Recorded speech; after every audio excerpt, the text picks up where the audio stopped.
Bismillahirrahmanirrahim. Assalamualaikum warahmatullahi wabarakatuh. Dan salam Malaysia Madani. Baik, saya Muhammad Hafiz bin Muhammad Supian bersama-sama dengan rakan saya Muhammad Adam Hidayatullah bin Zulkifli serta Muhammad Lutful Hadi bin Muhammad Zaidi. InsyaAllah kami akan bentangkan tentang isu pentaksiran yang terkini dalam pendidikan, khususnya dalam pendidikan Islam. Dan kami memilih isu tentang kebat dalam pentaksiran dalam pendidikan Islam.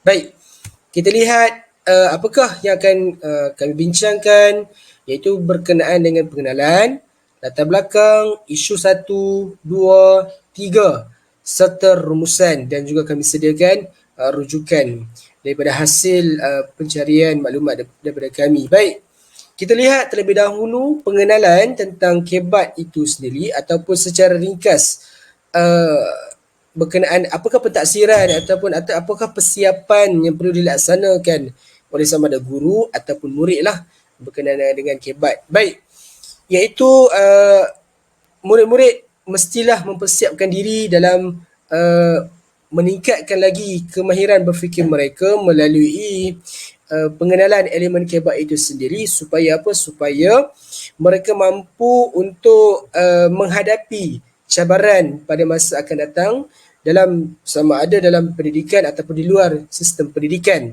Malah kemahiran berfikir aras tinggi ini juga mendorong mereka untuk meningkatkan lagi potensi mereka sebagai individu dan meningkatkan lagi inovatif dan juga kreativiti mereka.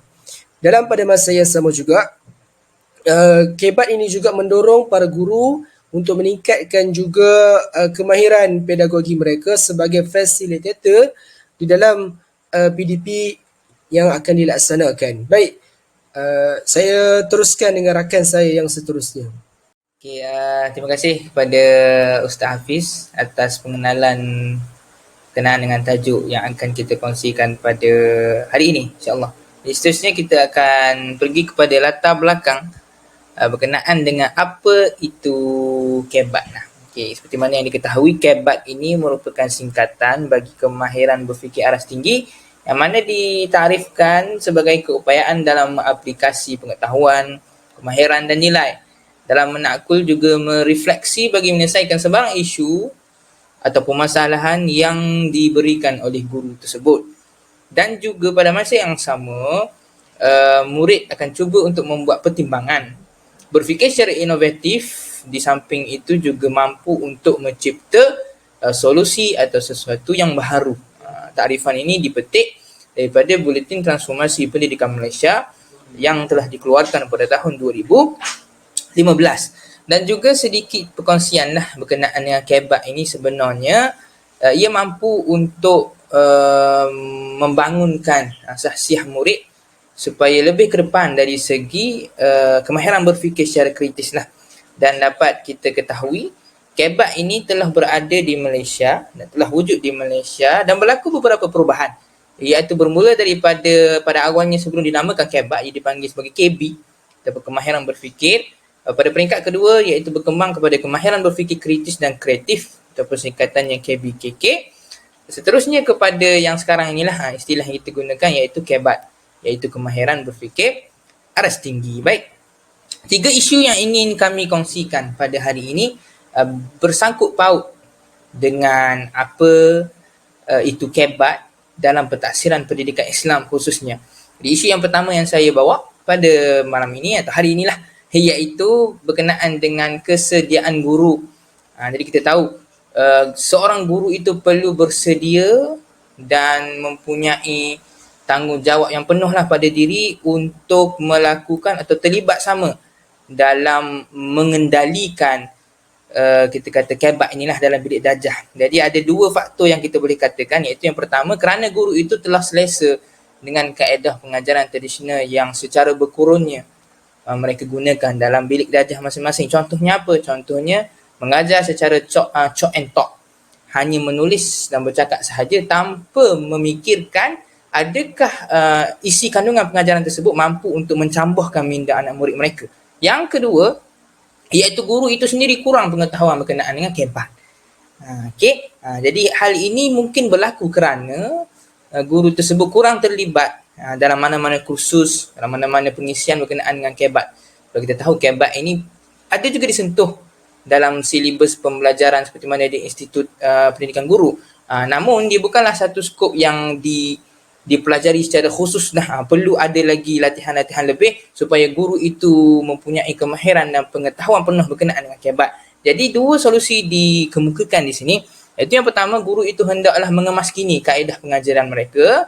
Contohnya iaitu kemahiran berfikir secara kritis. Dalam kita kata isi pengajian PDP, pengajaran dan pembelajaran itu perlu disemai apa-apa kita kata pengisian berkenaan dengan bagaimana untuk menanam sikap berfikir secara kritis dalam diri murid mereka. Dan yang kedua iaitu melibatkan diri dalam kursus berkaitan dengan kebat supaya pengetahuan dan kemahiran mereka berkenaan kebat ini mampu dipertingkatkan. Seterusnya boleh diterapkan dalam diri pelajar bagi memenuhi kita kata aspirasi murid itu sejajar dengan hasrat falsafah pendidikan kebangsaan. InsyaAllah. Seterusnya kita akan sambung kepada isu kedua yang akan dikupas oleh sahabat saya.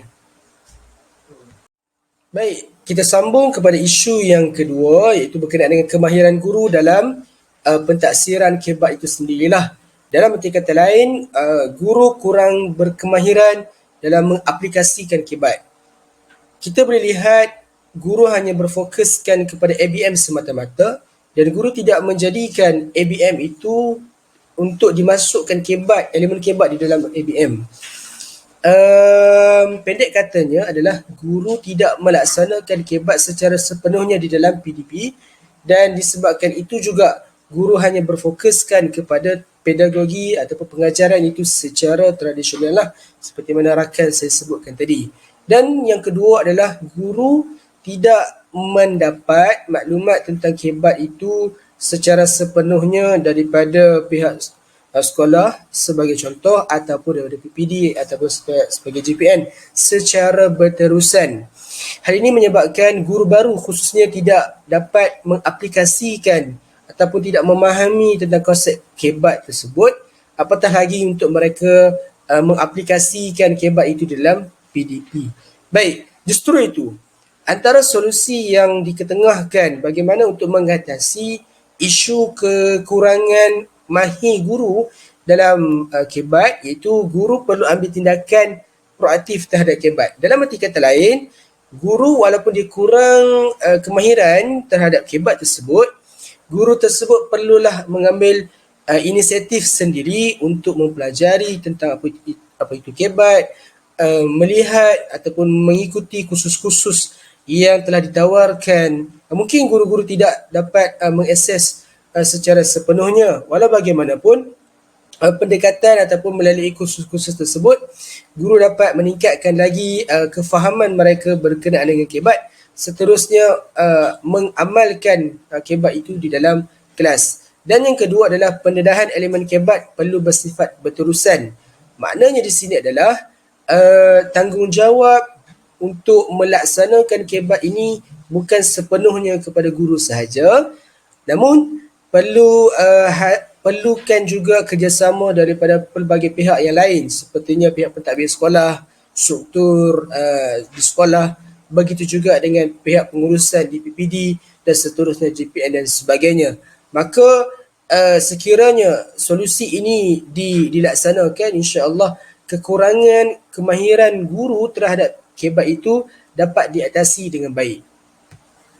Baik, saya lanjutkan perbincangan kita kepada isu yang seterusnya kepada rakan saya. Bismillahirrahmanirrahim. InsyaAllah kita teruskan kepada isu yang ketiga, iaitu berkenaan kesusahan pembinaan item kebat dalam kalangan guru itu sendiri. Yang mana isu ini dibangkitkan atas dua perkara, iaitu item dibina tidak berasaskan kepada kesediaan murid itu sendiri. Hal ini adalah kerana kurangnya pertimbangan profesional dalam menilai oleh seseorang guru itu di dalam menilai ataupun membuat penilaian terhadap kesediaan murid itu di dalam menghadapi item soalan yang dibina.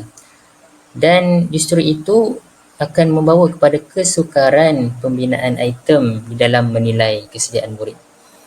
Dan perkara yang seterusnya ialah tiada pentaksiran yang menyeluruh, iaitu sebelum item kebat ini dibina, pentaksiran tidak dibuat secara menyeluruh oleh seseorang guru, di mana apabila tiada pentaksiran yang menyeluruh, membawa kepada kesukaran pembinaan item kebat itu sendiri, kerana tiada asas ataupun rujukan untuk menilai item kebat itu. Baik, kita teruskan kepada solusi ataupun cadangan penyelesaian kepada isu ini, di mana seseorang guru itu perlulah meningkatkan pertimbangan profesional, di mana mereka perlu membuat pertimbangan yang profesional ataupun secara adil terhadap semua murid. Dan seterusnya, pentaksiran perlulah dibuat secara berasas, iaitu di dalam menilai tahap penguasaan pembelajaran murid. Dan pentaksiran ini ataupun penilaian itu perlulah dibuat secara menyeluruh. Dan apabila kedua-dua perkara ini dapat diselesaikan ataupun ditingkatkan oleh seorang guru, maka item yang dibina dapat dibina berasaskan tahap pembelajaran murid dan diintegrasikan bersama kebat. Baik, seterusnya dilihat adalah pada rumusan kepada 3 isu yang telah kita bincangkan, iaitu terdapat pelbagai isu yang melibatkan kebat dalam pentaksiran khususnya bagi pendidikan Islam, dan kesemuanya tersedia cadangan solusi bagi menanganinya.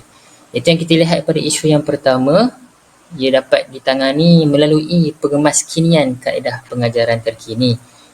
Itu kalau kita lihat sekarang ini seperti pembelajaran abad ke-21 lah. Dan bagi isu yang kedua pula, dapat ditangani melalui proses penyampaian maklumat yang jelas dan berterusan supaya pentaksiran kebat ini dapat dilaksanakan dengan baik. Dan yang terakhir, bagi isu yang ketiga, cadangan penyelesaian yang dikongsikan di sini iaitu dengan meningkatkan timbangan profesional dalam kalangan guru supaya pentaksiran itu dapat dibuat secara adil ataupun yang lebih menyeluruh bagi menilai tahap penguasaan pembelajaran murid itu sendiri. Baik, seterusnya ialah rujukan yang kami rujuk di dalam mencari isu dan cadangan penyelesaian. Okay, sekian itu saja daripada kami. Sekian, terima kasih. Assalamualaikum warahmatullahi wabarakatuh.